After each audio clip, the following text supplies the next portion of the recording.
Antara movie. New future of Hollywood and Transmedia with blockchain and Web3.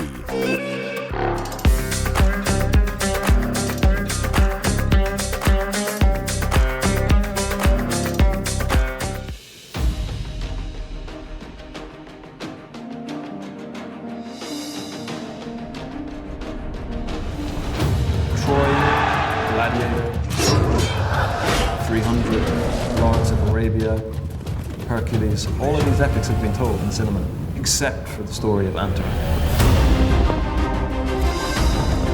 This film has everything of a classic and timeless epic. It's got action, it's got love, suspense, controversy, slavery, freedom. It hits every single note of a timeless and classical epic. Antara is a period adventure on the life of the legendary warrior and poet Antara ibn Shaddad. It tells the story of a man who's possessed with military prowess. He's a prodigy on the battlefield, but at the same time he's this mystic, sagacious, wise poet of ancient Arabia in the 5th century. He was a black slave, he was athletic, he was nimble, he was pliant. Like Achilles, like Alexander the Great, he's a larger-than-life character. Respected, he's feared, he's loved, he's hated, but he's revered.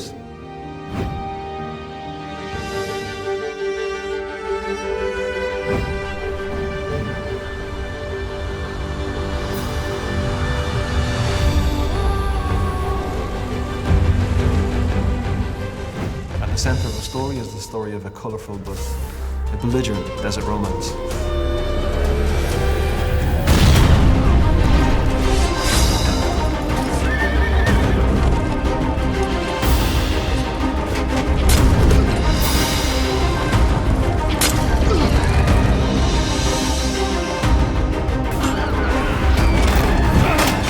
The tale of Antara is full of the most colourful characters. You've got Shaddad, who's an exuberant chieftain and a knight, and he's Antara's father, but he never acknowledges Antara as a son because he's born to a slave woman. You've got Zabiba, who was a captive princess, but although she's a captive, she's elegant, she's gracious, she's articulate, and she's a strong woman of heart. She's a tough woman. You've got Malik, who's the king in the story. Malik is a protagonist of sorts because he is the personification of everything Antara is against. You've got Abla, who is the daughter of Malik, and Abla and Antara are in love. And they have an unexplainable chemistry, a very innocent but powerful love. Because she's a noble and the daughter of the king, it's just impossible for she and Antara to ever be married. You've got Bistam, who was one of the greatest warriors of the era. He is the enemy of Antara, but they have this deep respect and admiration for each other. You've got Aziz, who is the most renowned warrior in all of Arabia, and he has been called upon to come and fight against Antara. Musa is a fantastic character, and he is Antara's mentor, he's his voice of reason. The reason why this film has the potential to be one of the greatest classics in all history is because it's actually a real story. Antara lived and died in Saudi Arabia 2 years before Islam, just before Islam came. The look and feel of this film is very cinematic. It's going to be shot in Neom, Saudi Arabia. It's a UNESCO World Heritage Site which has one of the most striking deserts on planet Earth. The film has got some amazing set pieces and striking visuals. We've got intense horse races in the desert, we've got opulent palaces, we've got dramatic battle scenes on horseback, camels, a style of weaponry that's not really been seen in cinema yet. The audience will be taken on a fun, dramatic, epic journey on the edge of their seats. It has the potential to be one of the greatest epics in Hollywood history.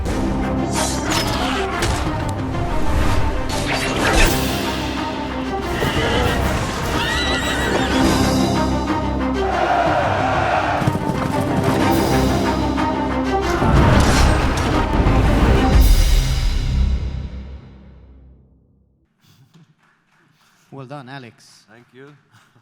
Congratulations on being one of the first movies to be funded by NFTs. That's quite a big achievement. Yeah, it's been a heavy lift. Put it that way. A heavy lift. What I'm really curious about is how did you come across the story of Antara? So, so I'm from Ireland. I'm not Middle Eastern. Like, usually when I come to the Middle East, people speak to me automatically in Arabic, and I'm like, hey, I'm Irish Ghanaian. And I came across the story with it's a friend of mine. We used to always talk about human character. We talk about things like, what is it about somebody like Michael Jackson, for example, that separates him from his brothers? He does not belong in Jackson 5 anymore. There's something about him where he has to be more than Jackson 5. And we used to always talk about this. This is usually the flow of our conversations. And he told me about Antara, and about his character, about his life, about everything. And I was so impressed by his story. And we were on a plane, actually, on the way back to London. And we were talking about him. He said, if some young, clever man can just go to Hollywood and get this movie made, it'll be the best epic of all time. And I remember I didn't respond to him. I just sat back in my chair and I thought to myself, I'm actually going to do that. And that was 2018. And of course, I come from an equities background, and I was in other things. And when COVID happened, I think it squeezed a new trajectory out of a lot of us, a new direction. And that was my chance to just knuckle down and get to it. I do understand you come from a background of being a stockbroker. That's a big shift. Yeah, so like, I actually wanted to be a shipbroker. When I came and I studied politics and philosophy, and when I graduated, I had this like mad, burning desire to be a shipbroker, buying and selling oil tankers all over the world. And 2008 was not the year for that. It was this crash, and I ended up going into equities. But whilst we were in the city, we had, it was the film producer of Merchant of Venice. He was doing a slate of films, so he came to our company for like corporate structuring and some finance and things like that. So I was the one designated to work with that client, and I used to always go and meet him in BAFTA. And you know, in the city, banking, equities, it's like very corporate and I used to always go over to BAFTA, and I used to look around and I see these movie people, and I'm like, you know, discussing the next script and the next story. They're very colorful people, and I thought, you know what, I really like the movie business. And like I said, when COVID happened, it gave me a new direction, a new opportunity to do something I wanted to do. Do you have a creative side to yourself? Totally. Yeah, I think I'm creative by heart. Like since I was a kid, I played piano since I was 4, and guitar and drums and art was always my thing. But when I moved to London, I mean, I moved by myself when I was like 17, and I guess I didn't have the luxury to just be creative and dream. I went straight into work and everything like that. And I think it's the case with a lot of people who are in the city or banking or investment management. Eventually, when they get that commercial backbone, that commercial prowess, they eventually want to do something more colorful or meaningful or this or that. And so that was the case. I just wanted to transfer all of that corporate backbone into the movie business. But was that a very hard pivot point for you personally to do that? From one industry completely to the other? Was it? Not at all, no. It was, because I guess, like, I approached it as a business. And I think many people in the movie business, they're good dreamers, they're very creative, but quite often they lack the business side. And they don't realize it is a business, the movie business. And a lot of people just focus on the dream. And I think that's where a lot of people don't enable themselves to go to the next stage of getting a movie produced or financed or distributed. They kind of, that comes secondary to them where it should be first, or at least on par. Wow, that's amazing. So you used both sides of the brain. You used the analytical side and the creative Left, side. right, up, down, you name it, yeah. Amazing. And what made you think of like integrating Web3 into it? Why NFTs? Like, yeah, so like, Hollywood is it's not so much of a friendly place, let's say. When you want to get projects off the ground, it's full of gatekeepers. And I guess with just cause, because you need to be, you need to produce quality, you need to get the job done, you can't lose people's capital if they back a movie or a franchise or a studio or whatever. So there's a responsibility for quality control, I guess, so I get it. But along with that, there's a lot of arrogance of like Hollywood agents, and they really just give a headache. And I found the process quite annoying. When I knew I had a great product, I found it quite annoying if somebody didn't give it the attention it deserved.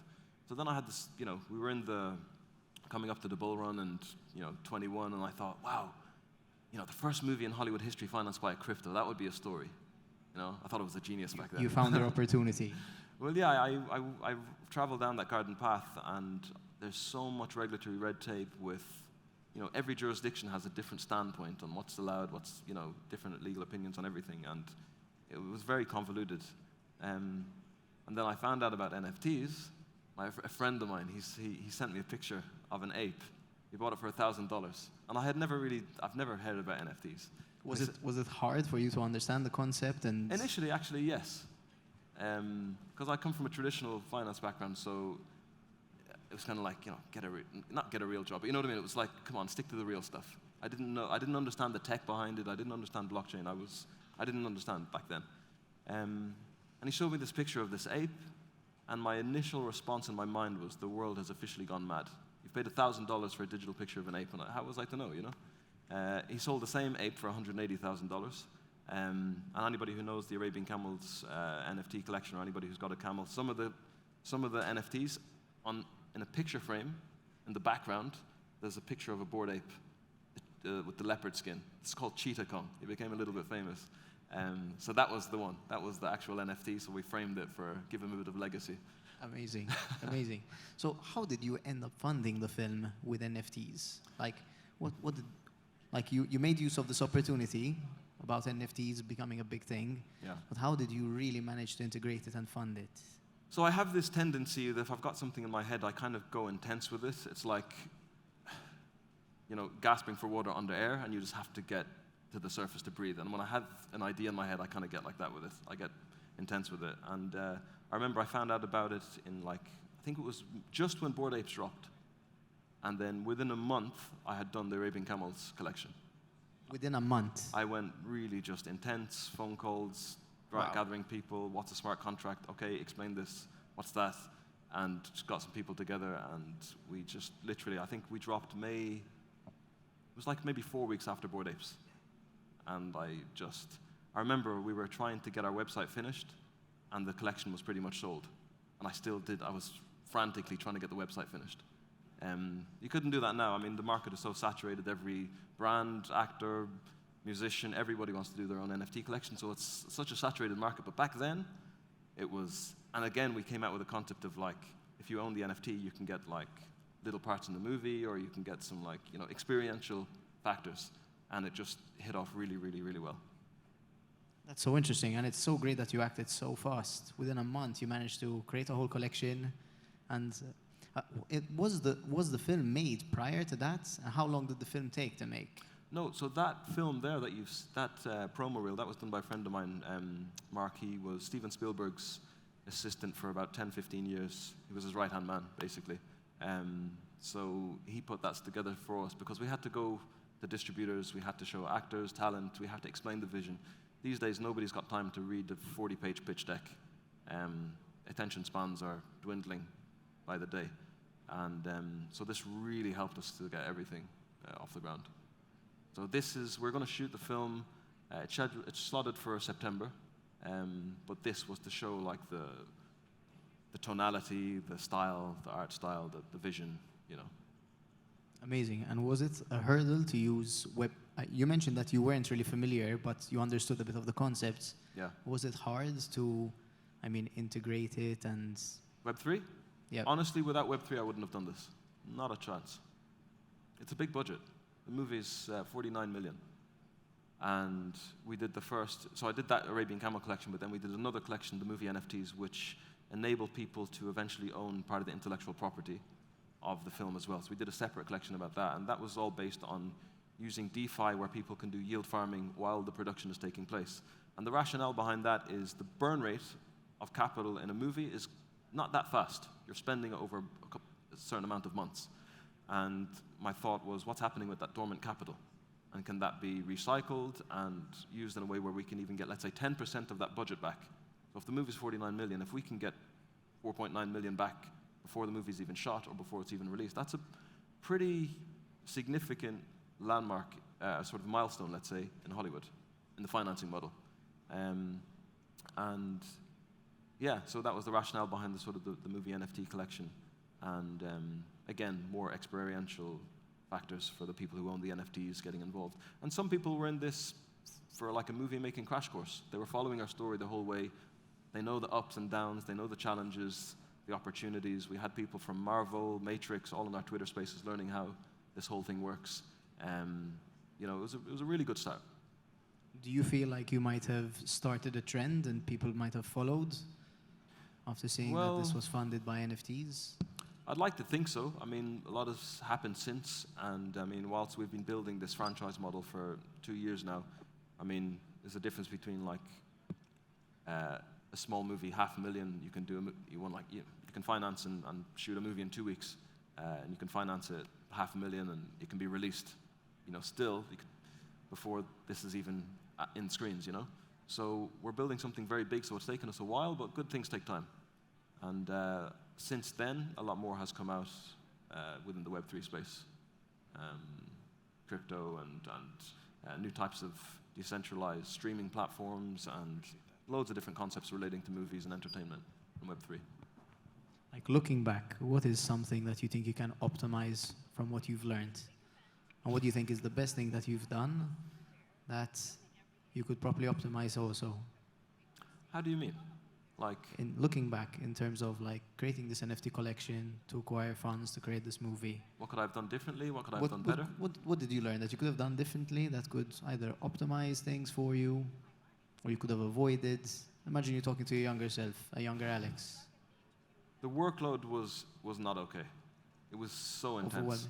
Yeah. But you did it in a span of 1-2 months. Yeah, and I'd never do it again. Did you even sleep? Did you? Oh, I slept, but I mean, you're sometimes running Twitter Spaces for 6 hours, Oh, 6 okay. a.m., and you know you've got let's say you've got a big vision. There's something you want to do, and the mediums of communication are very limited. With a Twitter Spaces or podcast, how many people are going to listen? It's like trying to fit a rope through a needle hole, and you've got a lot to convey, but a limited platform to convey that. So it requires a lot of repetitive spaces and this and that and traveling and different stages around the world and things like that. So no, I would never do it again. but in terms of like what I could have done differently, shared the workload more. Sometimes I don't like to entrust the responsibility to someone else. I think I might be able to do it better myself, and I think that's you have to, if you want to do big things, you have to master the art of delegation, and you have to master the art of identifying capacities within people and just trusting them to do it. They may make a few mistakes that you may not make, but it's part of the process of just sharing the workload so you can scale higher, you know. That's a very valuable lesson. Also, yeah, like the people we partnered with on the game, my partner, the game came out like 2 weeks ago, the Antara game. It's a blockchain play-to-earn game, and the team is absolutely phenomenal, you know. And they did what they're good at, and I did what I'm good at, and that's so relieving. Like, tell me more about the game. What's it like? What kind of mechanics does it use? Is it a first-player shooter? Like, what is the game like? It's Clash of Clans style, but based on the Antara lore. So it's a play-to-earn game. We built it. We launched the token on Solana. The token came out like 3-4 days ago. We had a fantastic launch. It was trending #1 on Dex Tools. We're not going for the centralized exchanges just yet because my partner, he got hammered. Some of the exchanges are so garbage, in the politest manner. And I say that in the hopes that they'll improve their internal culture and how they do things, and they're trading against you and all this sort of thing. They're dumping your token. So we kind of held back and managed the process, managed the liquidity, managed the sell pressure really well. And we're going for 3 centralized exchanges now to list in a managed pace. So we got off to a really good start. So we launched it on Solana. The game is play-to-earn, Clash of Clans, build and battle. You use the first Arabian Camels NFT collection in that game. So whoever owns the Arabian Camels NFTs, they get more earning potential, more power. So it incentivizes people to buy more keep the camels. I see. So you integrated like utility behind the NFTs. Absolutely. Yeah, of course. We want to have a very integrative transmedia system between the token, the movie, the game. And there's things that are available to us now that were not available 10 years ago. And this whole Web3 space of how you communicate with people and how you interact, and there's a whole lot more opportunities in that respect. But it's and people can lease out their NFTs to gamers around the world, and the players earn, and then they can pay a portion of that to the NFT holder. So they're effectively leasing out camels for use in the game. It's pretty cool integrative system. And we just wanted to make sure that the Arabian Camels community continues to live within the ecosystem. Do you have further ideas of how you can develop the characters, the IP, and Yes. Anything that you're curious about and exploring? I need to speak to you about that. I need to pick your brains. I mean, your story is fascinating. I was so impressed by all the work you've done. I wish we had met a year ago. But we want to do, well, we're announcing Antara Studios in Hong Kong in March, at Film Mart. Oh, nice. So Antara Studios is, of course, the whole film franchise, the game. We've got a partner for the toys, one of the biggest partners in the world for toys manufacturing and distribution. We're doing a live show of Antara. We've got this game, but we're also building another one. One of our partners is looping in Xbox and some other big players within that gaming space for an Assassin's Creed style game. So it's not play to earn. So we've got our hopes to have a good 30 years out of the mileage, 30 years mileage out of this IP, because Star Wars has done its thing, Marvel has done its thing, and the MENA region has never really exported their own. They're busy importing IP. You know, like I know the guy who did the Disney castle, for example. It was a $45 million castle they did in Riyadh, and they got like Lion King, Aladdin, immersive AR experiences, VR experiences, but they were importing this from outside. And it's about time, I think, that the region exports their own heroes as well, and their own literature, and their own culture, and things like that. So we describe this as like a Crouching Tiger, Hidden Dragon of the Middle East. Because you know Crouching Tiger, when it came out, it was a big break away from the Raymond Chow era, the Jackie Chan era, and like the good old classic police Hong Kong movies and things like that, the Kung Fu movies. And when Crouching Tiger, Hidden Dragon came along, it was like, wow, nobody saw that coming. A complete game changer in terms of like international co-productions. They looped in Universal. I think at the time Columbia was doing the distribution. And I think it was like 12 million budget. It did like 250 million box office. It was a phenomenal game changer for China. So I described this movie as the Crouching Tiger, Hidden Dragon of the Middle East because it will be the first time that, I mean, we've collected 6 Oscar winners for this movie. Well done. Thank you. It's and we've got like the best of the best from Hollywood, China, Hong Kong, Europe, and the Middle East all together for this. And we're hoping that it will be of that caliber and that standard to export into the world. So yeah, Antara Studios is to do all this IP, and we're doing some other stuff to help build the movie scene within Saudi Arabia as well, to bring in other movies and partner with people who want to do movies in Saudi Arabia, and then help them with the infrastructure and the resources we've pulled together to continue and do more movies in Saudi Arabia. That's the business side coming out of you. Yeah. But it's great. You're building on the story. You're adding more value. You're adding to part of the culture. Yeah. Do you think it's a good idea to like build on the culture of the past and make it trendy again? Oh, it's timeless. It's timeless. I mean, one of the reasons I was inspired to do this is I think we're all fed up of like what's coming out in Hollywood. I don't know if you ask for a show of hands in the audience, when is the last time you were super excited to go to the cinema? Like really excited? Like for me, I think it was probably when Limitless was coming out, 2011. And I thought, wow, like I thought it's an interesting concept, humans using more of their brain or whatever, and that movie was impressive at the time. But what is it, like Marvel, 10, 11, 12, Transformers, 16, 17, and there's a real lag in authentic content. And this story of Antara is just so timeless, so Shakespearean. It's so inspiring. Like if you read his poetry, I don't know in the audience who's into poetry or to what extent you read like the international classics. Like China has Confucius, they have Tao Te Ching, they have Sun Tzu, Art of War. Japanese have Bushido, the way of the samurai. The Greeks have Aristotle, Plato, Socrates. For the Middle East, it was Antara. He was the literary standard of the Arabic language. So I don't know if anyone knows, like, so the Kaaba in Mecca, prior to the Islamic era, all of the poems of the most esteemed poets of Arabia were sewn in gold and hung on the Kaaba. And Antara was one of them. The only unique thing about him is he was a black slave born in the desert, but he was a warrior. When he got his freedom, he was a warrior and a knight. And the rest of them were just poets, but he was a poet and a knight. So he defined like the ancient warrior code, culture. He's still studied today in Oxford, Cambridge, Yale, SOAS. If you study Arabic literature in any of these universities, you study the work of Antara. So it's got such rich and depth. Like if you read his poetry, you just think, wow, this guy is super articulate, super intelligent. I know now we kind of think of ourselves as being super intelligent in the modern era. We invent Bluetooth, we have cold fusion, all these sorts of things. But in some ways, it's kind of at the expense of some other grand areas of our soul, which kind of are getting forgotten in this day and age. And I think Antara's story really brings that back. It shows you've done your research. Yeah. After your friend mentioned that too, have you congratulated your friend? Because it seems like it changed your life.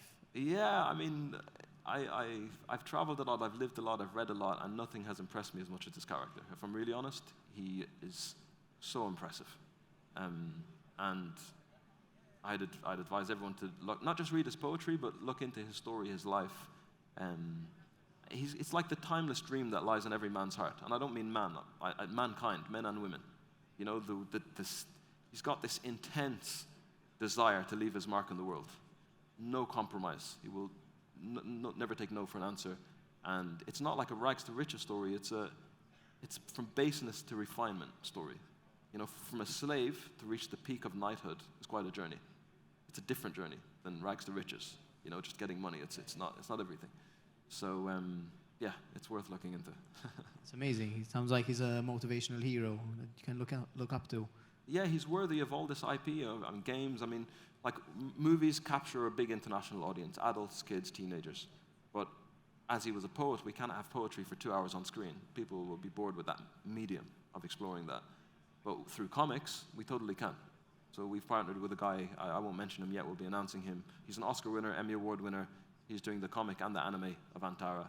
And that allows us to explode the poetic side a little bit more because we've got more space and dimension to do that.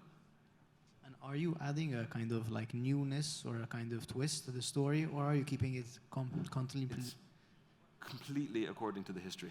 Amazing. I have taken some poetic license. There's like, for example, I don't want to spoil the story, but some people say he married Abla. It's Antara and Abla, which is like the Arabian Romeo and Juliet. So some say he married her, some say he didn't.